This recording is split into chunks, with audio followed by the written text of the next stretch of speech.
Bună ziua, dragii mei prieteni! Astăzi o să lucrăm acești frumoși cercei ca o muzică a culorilor.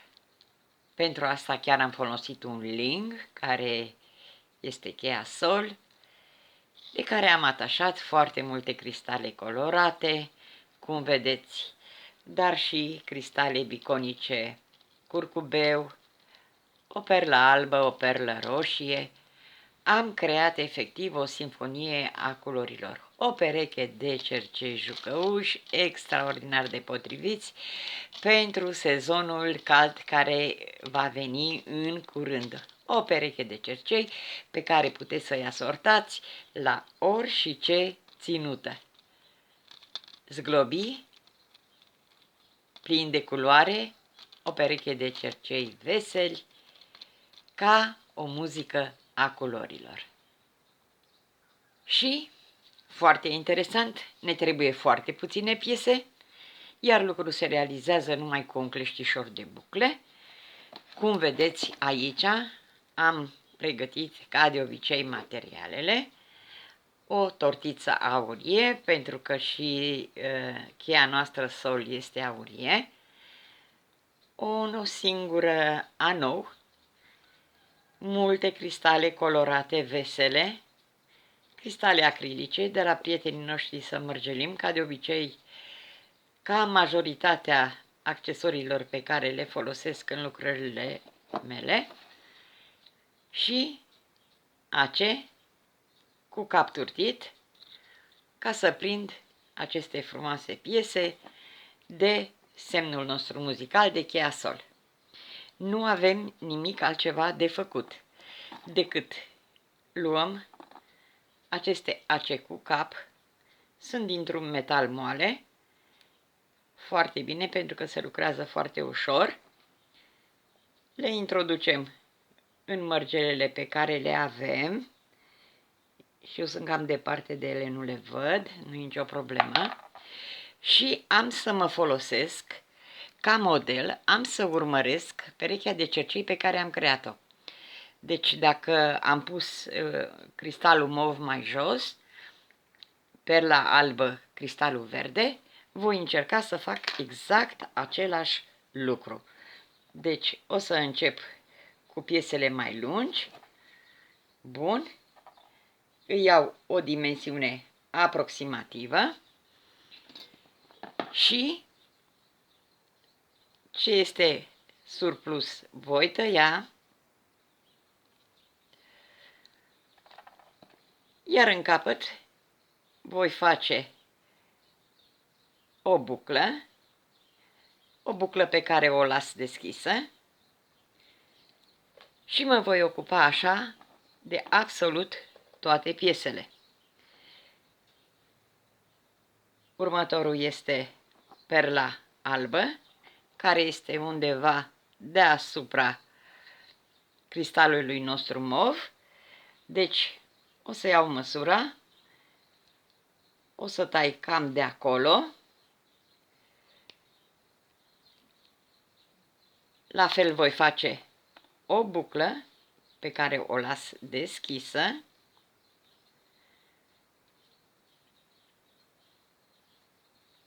Pentru că vor fi prinse toate pe anou, cum v-am spus.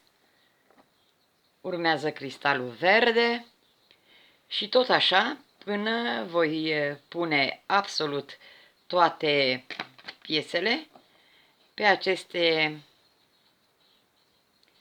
ace cu cap.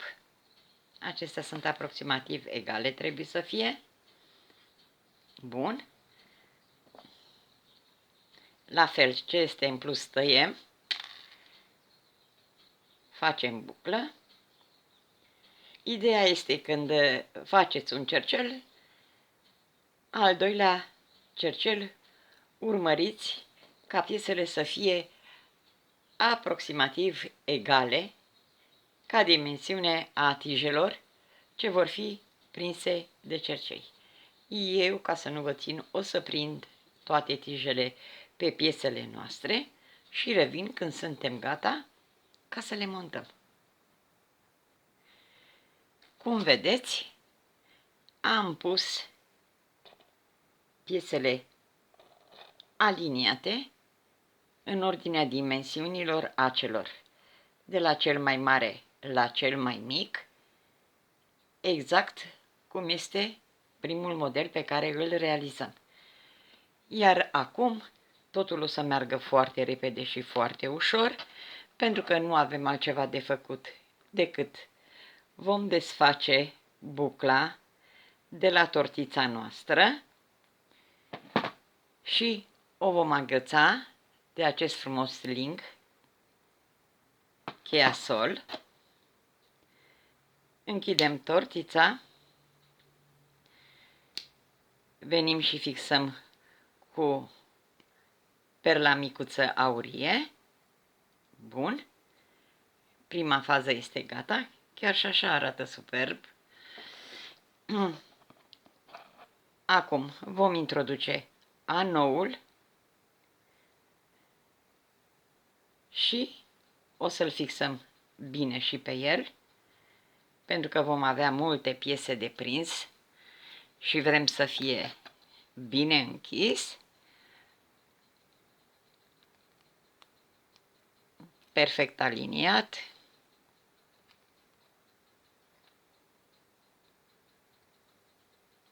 Așa. De acest anou și nu numai de el, ci și de partea de jos a cheia-sol, o să agățăm piesele noastre. Și o să începem cu piesa cea mai mare, da? Începem cu piesa cea mai mare.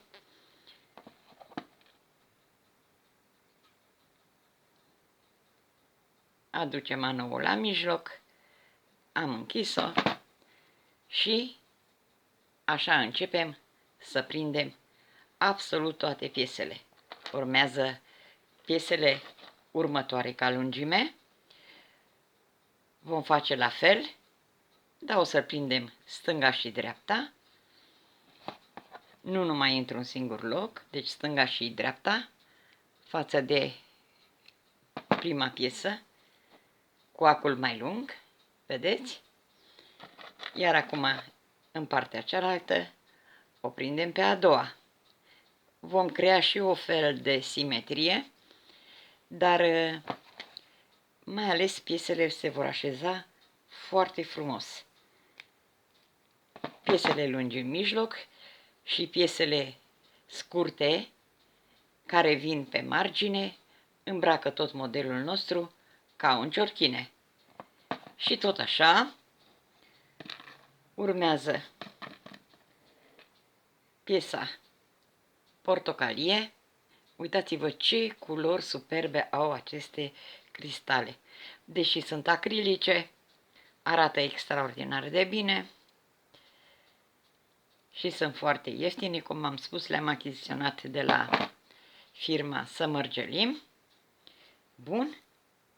Acum, în partea opusă, vom prinde pe cealaltă. Ia uitați cât este de frumos și acest cristal curcubeu fațetat. Fac același lucru și în partea aceasta. Închid buclele și cam din asta stă toată lucrarea noastră. Urmează piesele cele mai mici, de aici, de sus, adică acestea trei, pe care nu le vom mai prinde pe anou, ci exact aici, unde este coada cheii sol. De ce? Pentru că vreau să fie un ciorchine care să arate bogat. Dacă l-aș fi prins în jos pe anou, piesele arătau înghesuite, dar aici o să se desfacă stânga și dreapta și o să arate foarte bine. Deci ultimele trei piese le prind exact de cheia sol.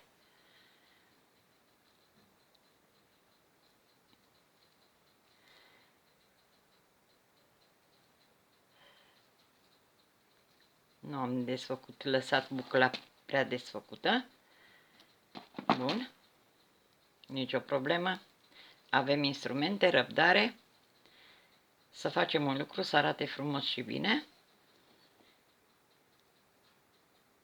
Piesele cele mai mici sunt mai greu de montat, dar nicio problemă, pentru că tocmai ele arată cel mai interesant. Închidem buclele. Bun. Și așa procedez și cu piesa galbenă. O prind de chiasol. Și cu piesa roz. Și cercelușii noștri sunt imediat gata. Nu a necesitat nici adeziv, nici fir, nici cusut, nimic. Numai și numai cleștișor pentru bucle și pentru tăiat fire metalice. Dar rezultatul este extraordinar de frumos, o pereche de cercei colorați, viu colorați, jucăuși, zglobii. Cum v-am spus, o adevărată sinfonie a culorilor. Și cercelușii noștri plini de farmec și de culoare, cercelușii noștri zglobii sunt gata. O adevărată încântare, muzica culorilor. Doamnelor și domnilor, vă doresc o zi plăcută și să ne întâlnim în curând la multe alte creații interesante, pe care abia aștept să le văd, așa cum mi-arătați de multe ori lucrările dumneavoastră, care sunt de-a dreptul extraordinare. O zi bună vă doresc!